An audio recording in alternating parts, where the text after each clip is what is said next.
Roteiro para a coleta de alimento e água em caso de surtos de doenças de transmissão hídrica e alimentar, DTHA. As doenças de transmissão hídrica e alimentar, as DTHAs, são causadas pela ingestão de alimentos ou bebidas contaminados. Segundo o Ministério da Saúde, existem mais de 250 tipos de DTHAs e a maioria é causada por bactérias e suas toxinas, vírus e parasitas. Outras doenças são provocadas por toxinas naturais ou produtos químicos como agrotóxicos que contaminaram o alimento e a água. Mas como saber se estamos diante de um surto?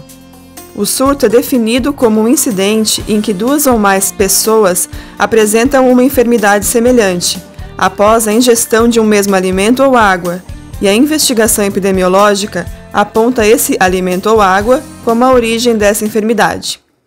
Mas há também situações em que um único caso pode ser suficiente para desencadear ações relativas a um surto, devido à sua gravidade.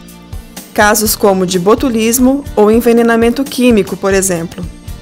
Agora que já conhecemos um pouco mais sobre as DTHAs, vamos fazer um passo a passo de como agir diante delas. O primeiro passo é o recebimento da notificação, que pode vir do consumidor, do hospital ou da Diretoria de Vigilância Epidemiológica. É muito importante não esquecer que toda notificação de surto de DTHA deve ser informada imediatamente à Vigilância Epidemiológica e sempre devemos começar o trabalho por aí. O segundo passo é o procedimento de investigação, que deve ser realizado em conjunto com a Vigilância Sanitária e Epidemiológica. Antes de se dirigir ao local da ocorrência, é preciso conferir no checklist os documentos e materiais que devem ser levados. Os documentos que você precisa ter em mãos são o auto de coleta de amostra para análise, que deve ser 1 para cada alimento, o auto de coleta de água para consumo humano, o formulário número 1 de surto de doença transmitida por alimento, a lista de verificação das boas práticas para serviço de alimentação da Resolução Normativa 003/DIVES/2010, a legislação sanitária e os autos de intimação e de infração. É imprescindível que o fiscal registre todas as informações solicitadas no formulário de registro de DTHA, principalmente os sinais e sintomas, a data e hora da ingestão dos alimentos suspeitos e a hora do início dos sintomas. A falta desses dados dificulta a realização das análises no laboratório e a elucidação dos casos de suspeita de DTHA. Agora vamos separar os materiais necessários para a coleta de alimentos. Sacos plásticos transparentes e de primeiro uso para a coleta de alimentos. Lacre ou outro material que torne a amostra inviolável. Fita crepe. Álcool a 70%. Um termômetro de uso geral. Um termômetro de introdução.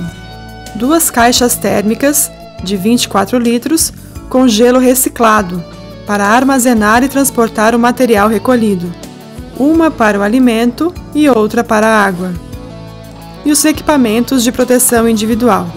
Agora vamos separar o material para a coleta da água. 4 sacos plásticos com 300 ml cada esterilizados, específicos para a coleta de água. Colorímetro. 3 vias do auto de coleta. Formulário de surto de DTHA. Álcool a 70%.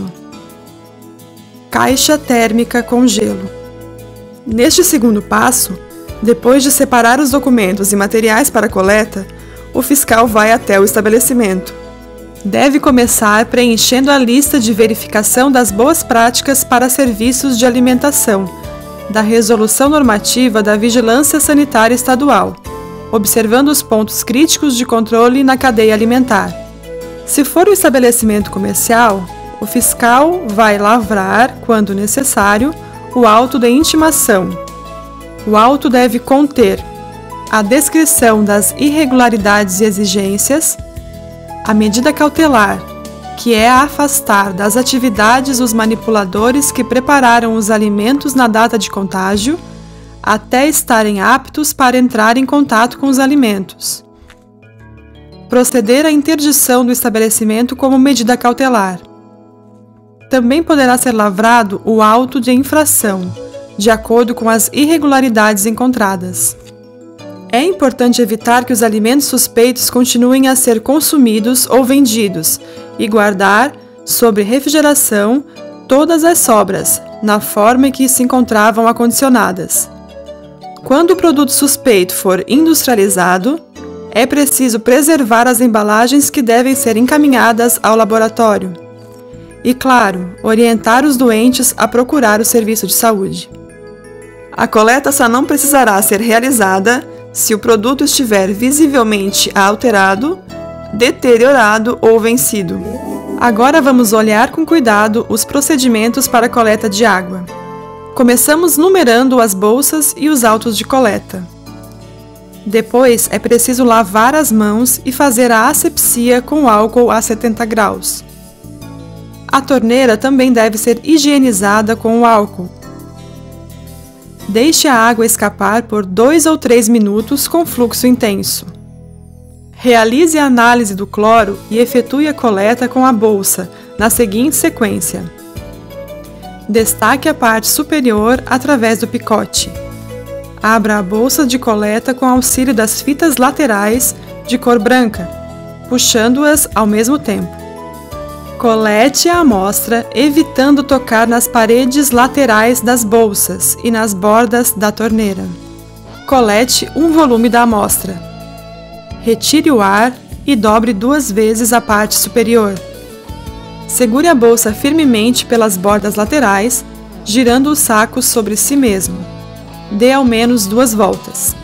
Dobre as pontas da bolsa no sentido contrário. Acondicione adequadamente as amostras na caixa térmica com gelo reciclável e leve ao LACEN. E atenção! Não se esqueça de preencher todos os campos do formulário. Também é fundamental observar os procedimentos corretos para a coleta de alimentos. E, em caso de dúvida, consulte o Manual de Orientações para a Coleta de Produtos Sujeitos à Vigilância Sanitária. O material está disponível no site do LACEN. O terceiro passo é o relativo ao acondicionamento, transporte e envio de amostras ao laboratório. O acondicionamento impróprio das amostras para a realização das análises é responsável por um grande número de análises não realizadas, resultado de avarias no transporte ou de embalagens inadequadas.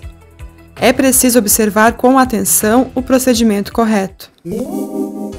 No caso de alimentos, os produtos perecíveis refrigerados devem ser conservados e transportados em caixas isotérmicas com gelo reciclável, para manter a temperatura de 0 a 4 graus e não devem ser congelados.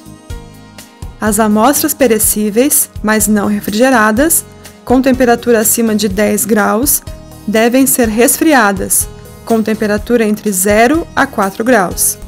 As amostras congeladas em sua origem devem ser mantidas com o uso de gelo seco, e as não perecíveis devem ser enviadas em temperatura ambiente.